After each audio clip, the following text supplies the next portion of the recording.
कैसे हो आप सब। आई होप आप सब अच्छे होंगे। स्वागत है हमारी प्रेगनेंसी केयर एंड टिप्स की सीरीज में। आज हम एक नया टॉपिक लेकर आए हैं, वो है प्रेगनेंसी के टाइम पर चक्कर आना। प्रेगनेंसी के टाइम पर बहुत सारी प्रॉब्लम होती हैं, तो उन्हीं में से एक है चक्कर आना। और यह किस कारण से होता है और इसके लिए हम क्या कुछ कर सकते हैं, इसके बारे में जानेंगे। तो चलिए स्टार्ट करते हैं। प्रेगनेंसी में चक्कर आने के बहुत सारे कारण होते हैं, और जैसे ही हमारी प्रेगनेंसी स्टार्ट होती है तो उसी मतलब टाइम से हमारी बॉडी के अंदर काफ़ी सारे चेंजेस हैं जो कि हमें देखने को मिलते हैं। हमें मॉर्निंग सिकनेस होती है, चक्कर आते हैं, थकान होती है। तो ये बहुत सारे रीज़न है जो कि वो होते हैं। तो सबसे पहले हम जानते हैं कि सबसे पहला कारण है वो कौन सा है। नंबर 1, ब्लड प्रेशर कम होना या ज़्यादा होना। प्रेगनेंसी के टाइम पर जैसे कि बहुत लेडीज़ को ब्लड प्रेशर ही कम होने की समस्या होती है, तो काफ़ी को ज़्यादा होने की समस्या होती है। तो ब्लड प्रेशर कम या ज़्यादा होना भी एक मेन कारण होता है प्रेगनेंसी के टाइम पर चक्कर आने का।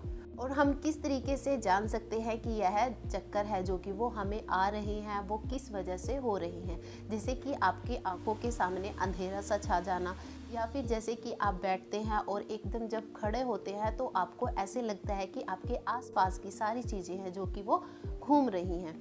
तो ये थे चक्कर आने के लक्षण। और आपको उस टाइम पर जैसे कि क्या करना चाहिए। अगर आपका ब्लड प्रेशर कम है और आपको चक्कर आ रहे हैं तो आपको नींबू पानी पीना चाहिए। उसमें थोड़ा सा नमक डालकर अगर आप उसका सेवन करेंगे तो आपको जैसे कि उस टाइम पर राहत मिलेगी। और उस समय आप कुछ जैसे कि मीठा भी खा सकते हैं, उससे भी आपका जो बीपी है जो कि कंट्रोल हो जाएगा। अगर आपको बीपी बढ़ने की समस्या है तो उस टाइम पर आपको जैसे कि पानी पी लेना चाहिए। और जैसे कि जो घी, मक्खन और जो फ्राइड चीज़ें होती हैं उन सभी चीज़ों को अवॉइड करना चाहिए। अगर आपको ज़्यादा प्रॉब्लम लगती है तो आपको डॉक्टर से कंसल्ट जरूर करना चाहिए, क्योंकि प्रेगनेंसी के टाइम पर अगर हमारा ब्लड प्रेशर ज़्यादा होता है तो वो एक हमारे लिए जैसे कि गंभीर समस्या बन सकता है। तो हो सके तो आपको उसकी टैबलेट भी जैसे कि अगर डॉक्टर सजेस्ट करते हैं तो उसकी टैबलेट भी ज़रूर लेनी चाहिए। और प्रेगनेंसी के टाइम पर अगर आपका जैसे कि ब्लड प्रेशर कम होता है या ज़्यादा होता है, दोनों कंडीशनों को अपनी कंट्रोल करना चाहिए। दूसरा कारण होता है जैसे कि हीमोग्लोबिन की कमी। प्रेगनेंसी के टाइम पर हमें और हमारे बच्चे को ब्लड की बहुत ज़्यादा ज़रूरत होती है। तो उस टाइम पर जैसे जैसे हमारी प्रेगनेंसी बढ़ती है, हमारा बेबी ग्रोथ करता है, तो हमारे शरीर में खून की कमी हो जाती है, यानी कि हीमोग्लोबिन की कमी हो जाती है। साथ ही हमें उस टाइम पर जैसे कि जो पोषक तत्व होते हैं उनकी ज़रूरतें भी बढ़ जाती हैं। और हमारी डाइट में अगर आयरन की कमी हो जाती है तो उसका सीधा इफेक्ट हमारे हीमोग्लोबिन पर पड़ता है, यानी कि हमारे ब्लड सेल के अंदर जो हीमोग्लोबिन की डिफिशियंसी हो जाती है। अगर आपके शरीर में हीमोग्लोबिन की कमी हो जाती है तो आपको जैसे कि वीकनेस महसूस होने लगेगी और साथ ही चक्कर आने की समस्या भी हो सकती है। इसलिए आप अपने शरीर में जैसे कि जो खून की मात्रा है उसको मेंटेन जरूर रखना चाहिए। जैसे अगर आपकी प्रेगनेंसी के टाइम पर ब्लड जैसे कि 9 ग्राम से कम होता है तो इसका मतलब है कि आपके शरीर में ब्लड की कमी है।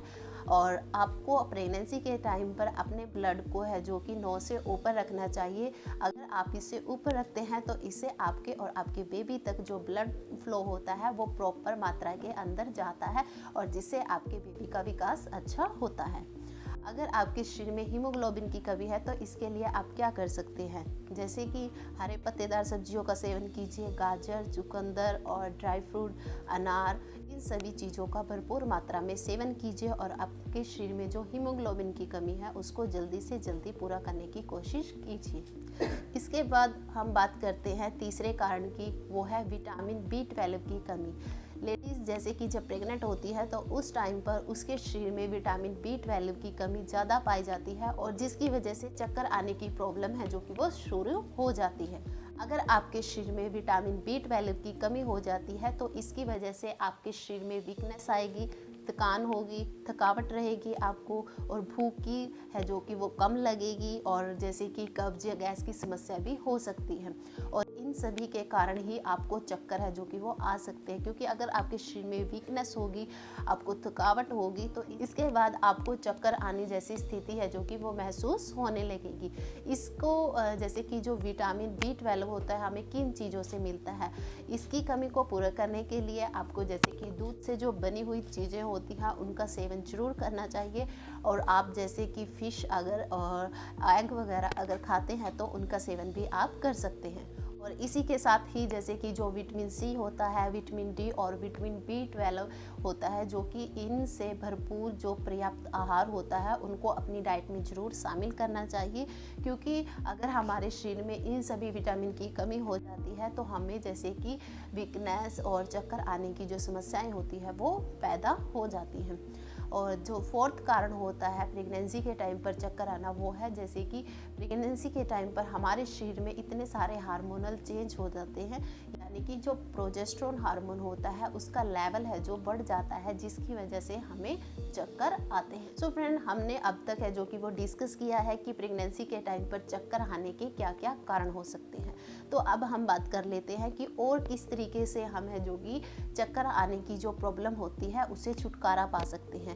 जैसे कि प्रेगनेंसी के टाइम पर आपको थोड़े थोड़े अंतराल के बाद कुछ न कुछ जरूर खाते रहना चाहिए। अगर आप एक साथ है जो कि खाना खा लोगे तो उसके कारण आपको ना तो वो डाइजेस्ट होगा, ना ही आपको उसका पोषण मिल पाएगा। इसलिए आप थोड़ी थोड़ी क्वांटिटी में थोड़ी थोड़ी देर बाद है जो कि खाना खाते रहें, या कुछ भी जैसे कि बीच में टाइमिंग के अकॉर्डिंग आप बीच में स्नैक्स कर ले, फ्रूट कर लीजिए और फिर खाना है जो कि वो इस तरीके से आप एडजस्ट कर सकते हैं।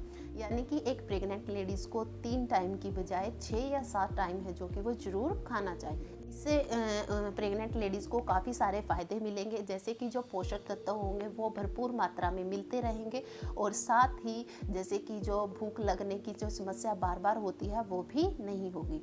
इसके बाद आपको जैसे कि नंबर 2 पे और क्या करना चाहिए, भरपूर मात्रा में पानी पीना चाहिए। यानी कि एक प्रेग्नेंट लेडीज़ को दिन में 7 से 8 गिलास पानी के ज़रूर पीने चाहिए, क्योंकि प्रेगनेंसी के टाइम पर हमारी बॉडी डिहाइड्रेट ज़्यादा हो जाती है, तो उसकी कमी को पूरा करने के लिए हमें पानी, जूस या फिर लिक्विड चीज़ों का सेवन ज़्यादा से ज़्यादा करना चाहिए। प्रेगनेंसी के टाइम पर जैसे कि हमारी बॉडी है जो कि वो बहुत ज़्यादा सेंसिटिव हो जाती है, और साथ ही इन्फेक्शन होने का डर होता है। तो इसलिए आप अपनी साफ़ सफाई का विशेष ध्यान रखिए और डेली अपने आप को फ्रेश कीजिए, नहाइए और अच्छे से अपने शरीर की मालिश कीजिए। इससे आपके शरीर का ब्लड सर्कुलेशन मेंटेन रहेगा और आपकी बॉडी है जो कि वो हेल्दी रहेगी। प्रेगनेंसी के टाइम पर जो छोटी मोटी प्रॉब्लम होती है वो चलती रहती हैं, लेकिन ज़्यादा से ज़्यादा जो प्रॉब्लम होती है उनका सलूशन हम अपने आप कर सकते हैं। तो इसलिए जितना हो सके अपने आप को एक्टिव रखिए, हैप्पी रखिए एंड हेल्दी रखिए। So friend, thank you for watching my video.